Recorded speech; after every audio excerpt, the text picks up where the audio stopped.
Hello friends, welcome back to education channel all in one. जैसा कि आप सब जानते हैं कि सुप्रीम कोर्ट में कल एनएस डीलेट के रिगार्डिंग बिहार से एक केस लगाया गया था कि बिहार में जो 2023 मतलब कि 2022 में भर्ती आई थी और उसमें काउंसलिंग हुई थी, जिसमें ना तो बिहार में एनएस डीलेट के कैंडिडेट्स को एग्जाम देने दिया गया, ना फॉर्म भरवाए गए कुछ। तो उसके बाद जब 10 दिसंबर 2024 को सुप्रीम कोर्ट के द्वारा एनएस डीलेट के रिगार्डिंग रिव्यू का फैसला आया और एनएस डीलेट को वैलिड कर दिया गया, तो उसके बाद बिहार की तरफ से अपनी जो ऑनगोइंग भर्ती चल रही थी उसके रिगार्डिंग जो है सुप्रीम कोर्ट में केस लगाया गया था, जिसकी जो थी वो कल हियरिंग थी। और हियरिंग में बहुत ही एक पॉजिटिव जो है वो बात हुई है कि हियरिंग में हियरिंग हुई और जज साहिब के द्वारा एडवोकेट के द्वारा बताया गया कि जो एनएस डीलेट का डिप्लोमा है उसकी रिव्यू की हियरिंग जो थी वो 10 दिसंबर 2024 को थी। और जज साहब के द्वारा इसको वैलिड क्लैरिफिकेशन दे दिया गया है और एनएस डीलेट के डिप्लोमे को वैलिड कर दिया गया है। तो उसके बाद ये जो थी उन्होंने ऑर्डर दिया कि जितने भी बिहार के जो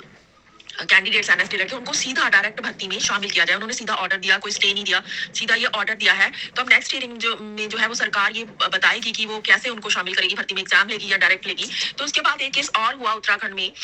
में भी एनएस डीलेट के कैंडिडेट्स जिनकी 23 तारीख को यानी कि 23 दिसंबर को काउंसलिंग है और एनएस डीलेट के, और जबकि वो केस जीत चुके हैं सुप्रीम कोर्ट में, तो वो हाई कोर्ट में गए और उन्हें उस काउंसलिंग में जो है वो शामिल नहीं किया गया। फिर भी केस जीतने के बाद भी, जैसे कि 10 दिसंबर 2024 को जो गवाही सरकार फैसला आया था कि जो एनएस डीलेट का क्लैरिफिकेशन देते हुए कि ये डिप्लोमा वैलिड और सभी के लिए, जो भी प्राइवेट अनएडेड या गवर्नमेंट टीचर्स हैं उनके लिए, सबके लिए वैलिड है, जो 2017 से तक जो है वो जॉब कर रहे थे और जिन्होंने 2017 से लेकर 19 तक का डिप्लोमा जो कंप्लीट कर लिया है वो सभी वैलिड होंगे। तो ये जो है डिसीजन आने के बाद भी उत्तराखंड की सरकार द्वारा एनएस डीलेट के कैंडिडेट्स को उस काउंसलिंग में शामिल नहीं किया जा रहा है। तो उन्होंने हाईकोर्ट में केस किया, कल उसकी हियरिंग थी और बहुत ही अच्छे आर्गुमेंट्स हुए हैं। और जज साहिब के द्वारा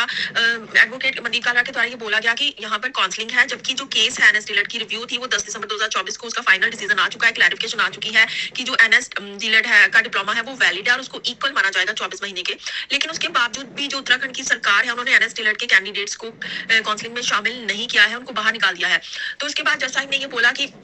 जज साहब के द्वारा बोला गया कि उनको जो है वो काउंसलिंग में क्यों नहीं लिया जा रहा, जबकि उसको 10 दिसंबर को वैलिड कर दिया गया है, क्लैरिफिकेशन दे दी गई है इसके रिगार्डिंग। तो जो सरकार उत्तराखंड की तरफ से जो सरकारी वकील थे उन्होंने बोला कि सरकारी जो वकील थे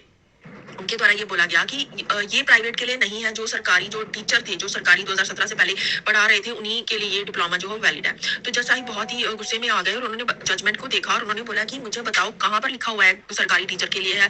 अकेले कहाँ पर लिखा हुआ बताओ। उन्होंने बहुत ही फटकार लगाई है उत्तराखंड की सरकार को और बोला है कि मुझे एक बार आप ये बताओ कि हम मंदबुद्धि है या हम पागल हैं जिन्होंने ये डिसीजन दिया है कि एनएस डीलेट जो है वैलिड है, और गवाही सर ने जो है वो क्लैरिफिकेशन दी है, क्या हम पागल हैं जो यहाँ पर डिसीजन दे रहे हैं, हमें ये बताओ। तो उन्होंने बोला कि कहीं भी प्राइवेट नहीं लिखा, कहीं भी सरकारी नहीं लिखा हुआ है, कहीं प्राइवेट नहीं लिखा हुआ है, ऐसे में सरकार के ऊपर कोर्ट ऑफ कंटेम्प्ट का केस डालना चाहिए। बहुत ही गुस्से में आ गए कि जबकि डिप्लोमा जो वैलिड हो चुका है, क्लैरिफिकेशन भी आ चुकी है और प्राइवेट और गवर्नमेंट दोनों के लिए ये किया गया था, तो फिर भी जो सरकार है जो एनएस डीलेट के जो कैंडिडेट्स है उनको काउंसलिंग में शामिल क्यों नहीं कर रही है। तो वो बहुत ही गुस्से हो गए, उन्होंने बोला कि अब तो उन पर कोर्ट ऑफ कंटेम्प्ट डालना चाहिए। तो एक बहुत ही एक गुड न्यूज हुई है, एक बहुत अच्छी बात हुई है कि जैसे ही डिप्लोमा 10 दिसंबर को वैलिड किया गया है और क्लैरिफिकेशन दे दी गई है गवाही सर के द्वारा, तो बहुत ही अच्छी हर स्टेट से पॉजिटिव न्यूज आ रही है, हर स्टेट से बहुत ही अच्छी न्यूज आ रही है। तो बहुत ही बड़ी अपडेट है कि उत्तराखंड में कोर्ट ऑफ कंटेम्प्ट डालने की बात की गई और बहुत ही फटकार लगाई गई है कि इनको भी काउंसलिंग में लेना चाहिए। तो बहुत ही बड़ी अपडेट है, प्लीज वीडियो को ज्यादा शेयर कीजिए। Thank you.